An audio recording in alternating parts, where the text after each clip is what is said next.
Hai, mari kita analisa saham Luber Tbk dengan kode saham BIRD. Sebelum mulai jangan lupa untuk subscribe dan like ya agar tidak ketinggalan analisa saham terbaru. Pertama kita akan mulai membahas laporan keuangannya. Kita akan mulai dari menganalisa penjualan dari perusahaan BIRD ini. Dari segi pertumbuhan. Jika kita bandingkan dengan tahun sebelumnya, penjualan perusahaan ini pada Q3 2021 sebesar 1,94 T mengalami kenaikan sebesar 68,8% menjadi 3,28 T di Q3 2022.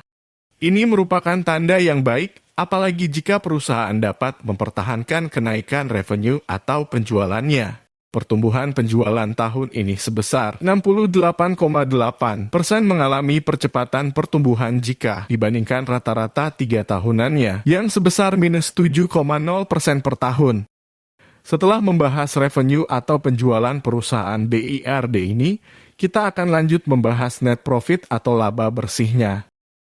Jika kita bandingkan dengan tahun sebelumnya, laba bersih atau net profit perusahaan ini pada Q3 2021 sebesar minus 71,56 M mengalami kenaikan sebesar minus 574,02% menjadi 339,20 M di Q3 2022. Ini merupakan tanda yang baik, apalagi jika perusahaan dapat mempertahankan kenaikan laba bersihnya. Pertumbuhan laba bersih tahun ini sebesar minus 574,0% mengalami perlambatan pertumbuhan jika dibandingkan rata-rata 3 tahunannya yang sebesar minus 1,3% per tahun.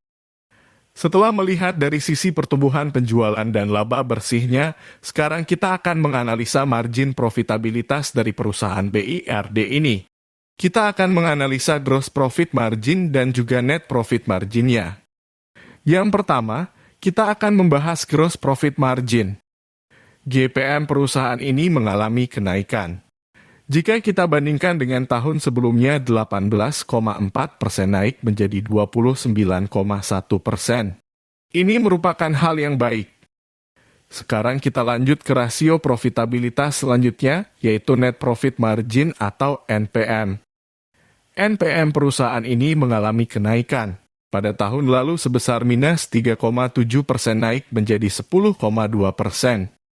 Kenaikan NPM merupakan hal yang sangat baik. Sekarang kita akan membahas rasio terpenting yaitu return on equity. Return on equity tahun ini mengalami kenaikan. Tahun lalu sebesar minus 1,4%. Dan pada tahun ini naik menjadi 6,5%. Return on equity dari perusahaan BIRD cukup rendah di bawah 10% sehingga bagi saya tidak terlalu bagus. Namun perusahaan ini memiliki hutang yang rendah pula. Mungkin akan menarik kalau diberikan harga yang murah atau sedang diskon tinggi. Sekarang kita akan beralih menganalisa kesehatan perusahaan yang banyak mengambil data dari neraca keuangan atau balance sheet.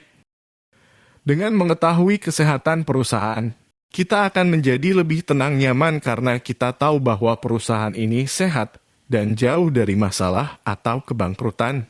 Kas dan setara kas dari perusahaan ini cukup melimpah hingga dapat melunasi seluruh liabilitas jangka pendek atau kewajiban jangka pendek perusahaan ini.